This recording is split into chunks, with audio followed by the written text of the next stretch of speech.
Deux nouvelles tragiques sont officielles maintenant pour le FC Barcelone. Selon plusieurs médias comme Fabrizio Romano, comme Gigantes de Barcelone, deux joueurs clés du Barça vont être absents pour les prochaines semaines. Le premier, c'est M. Joan Garcia, le gardien du FC Barcelone, après le match qui a été joué hier contre Oviedo.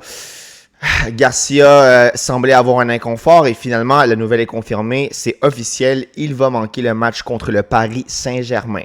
Pour ceux qui ne savent pas c'est qui Joan Garcia, c'est le nouveau gardien du FC Barcelone qui a été signé cette saison. C'était le meilleur gardien de la Liga la saison dernière. Et en fait, il a fait des performances déjà assez magistrales en début de saison avec le Barça, autant contre Rayo Vallecano que contre Newcastle. Ce même gardien-là va maintenant être absent pour un des matchs les plus importants de ce début de saison, qui va être le match contre le Paris Saint-Germain. Est-ce que c'est une pièce fondamentale de l'équipe?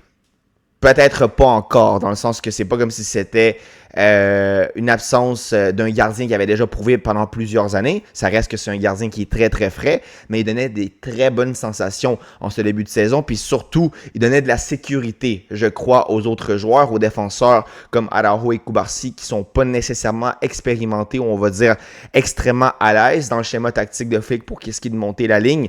Et bref, ça va certainement se faire remarquer. Le deuxième gardien, normalement, ça devrait être M. Szczesny. Szczesny a déjà fait une bonne saison, ou une saison, on va dire, acceptable, la saison dernière avec le Barça. Donc, c'est pas non plus comme s'il n'y avait pas de gardien, comme si c'était un drame. Il va y avoir quand même, je crois, une certaine continuité dans les buts. Je pense pas que le Barça va drastiquement se faire marquer plus de buts que ce que Joan Garcia avait l'habitude de laisser passer. Mais maintenant, c'est pas tout parce qu'on a une deuxième mauvaise nouvelle. Monsieur Rafinha est également blessé. Lui, son diagnostic est un peu plus connu. Ça va être de 3 à 4 semaines. Encore une fois, selon les mêmes sources que j'ai citées. Puis ça c'est quelque chose. Ça, c'est un coup réellement dur. Pas seulement à cause de, on va dire, les bonnes sensations qu'il donnait en ce début de saison comme Joan Garcia, mais certainement plus parce que Rafa, depuis une saison et demie, c'est une valeur sûre. Même en ce début de saison, il y a une certaine continuité par rapport à ce qu'il offrait en termes de sensations, en termes de performance la saison dernière. Et Rafinha, ça va se faire remarquer. Pas seulement parce que c'est un joueur qui est important, mais surtout à cause de son rôle dans le schéma tactique de Flick. C'est quelqu'un qui comprend très bien quoi faire, où se placer. C'est aussi un joueur qui donne beaucoup de sécurité au FC Barcelone. C'est un joueur qui, même s'il n'est pas, on va dire, vétéran en termes d'âge, c'est un joueur qui a beaucoup d'expérience comparé à ce 11 de Flick qui est assez expérimenté en majorité. Donc vraiment, Rafinha, c'est un joueur qui a de l'expérience comparé à beaucoup de ses coéquipiers, surtout beaucoup de ses coéquipiers en attaque.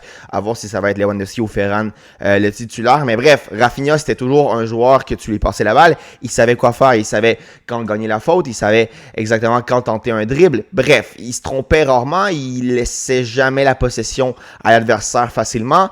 Puis c'est ça va se faire remarquer dans un match très important comme le match du Paris Saint-Germain. Mais surtout, Rafinha, encore une fois, je répète, j'insiste, c'est pas le joueur qui va dribbler 4-5 joueurs. C'est pas le joueur qui va avoir un déséquilibre individuel autant important qu'un joueur comme Lamine Yamal ou comme Rashford.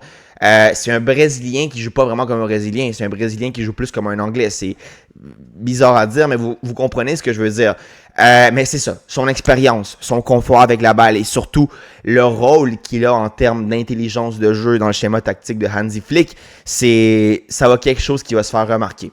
C'est vraiment pas seulement une blessure, mais deux blessures complètement clés. Et ça, encore une fois, sans parler de la blessure de Gavi qui a été annoncée la semaine dernière. Gavi qui est blessé pour 5 mois. J'avais pas fait de débrief pour en parler, mais ça reste que aussi en termes de morale dans le vestiaire du FC Barcelone, moi, je pense qu'il peut y avoir un effet négatif. Beaucoup de joueurs clés se blessent. Beaucoup de joueurs plus que clés qui sont appréciés par l'équipe se blessent.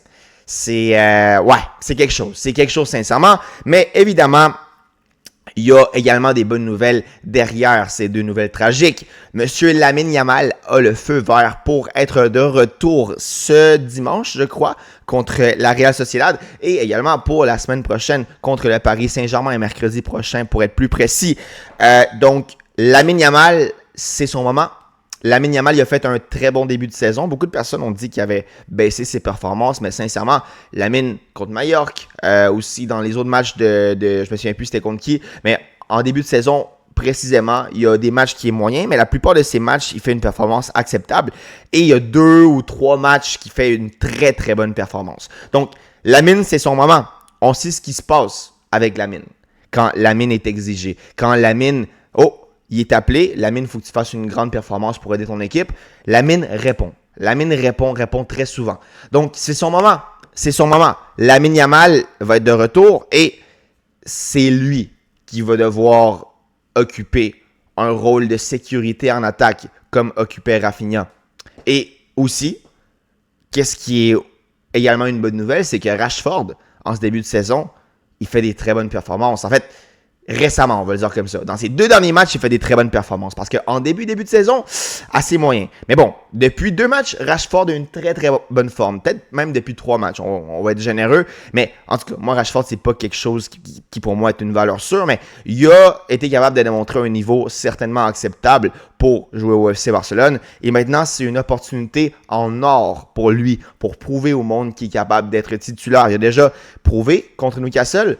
Il manque encore beaucoup de chemin à parcourir quand tu es au FC Barcelone. C'est pas assez prouvé pour un match. Pour être au FC Barcelone et surtout pour être un joueur clé du FC Barcelone, il faut que tu prouves pendant toute une saison complète, minimum et plus. C'est la constance qui fait la différence dans une grande équipe. Donc, Rashford, c'est son moment.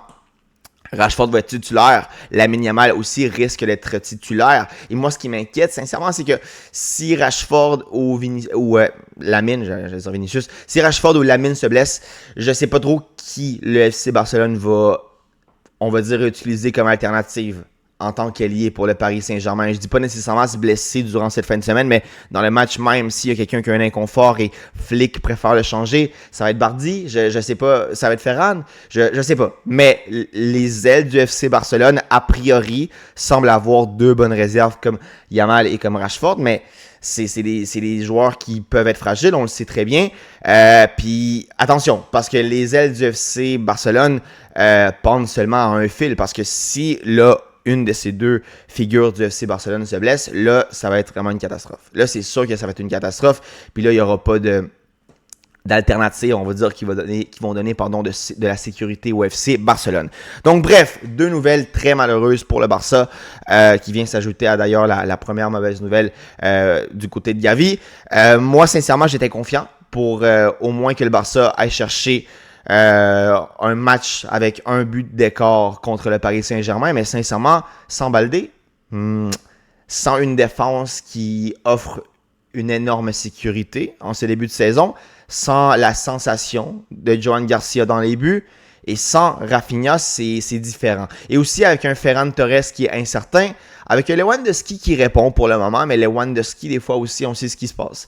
Je sais pas quoi penser du match du Paris Saint-Germain. Au pire, je vais sortir un débrief dans les prochains jours pour avoir, on va dire, une analyse plus détaillée. Mais sincèrement, ça va être un match extrêmement difficile. Puis aussi, cette fin de semaine contre la Real Sociedad, ça va être la même chose. Ça va être 2 matchs qui vont être très, très, très, très compliqués pour le Barça. Puis ces blessures, évidemment, viennent rajouter un petit peu plus de doute en tant que fan du FC Barcelone. Mais en fait, on va voir qu'est-ce qui va se passer. Moi, je reste super confiant par rapport à l'équipe que je supporte et j'ai très hâte de voir comment les autres individualités qui donnent de la sécurité au FC Barcelone cette saison vont compenser ces 2 blessures très malheureuses. Un gros shout-out à ceux qui ont vu le débrief. On se voit demain pour un prochain, mais si c'est pas demain, ça va être une prochaine fois. À plus!